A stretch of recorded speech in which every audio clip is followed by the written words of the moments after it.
இந்த கோவில் முன்பு வில்வமர காடாக இருந்தது.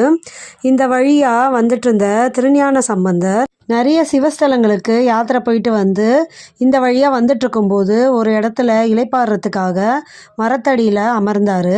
அப்போது அந்த வழியாக வந்த இடையன் ஒருவன் கையில் மோர் தயிரெல்லாம் வச்சு எடுத்துகிட்டு வந்தான். இவர் களைப்பாக இருக்கிறத பார்த்துட்டு அந்த இடையனே இவர் இடத்துல வந்து மோர் குடிங்கன்னு சொல்லி கொடுத்துட்டு நீங்கள் யார் என்னன்னு விசாரித்தான்.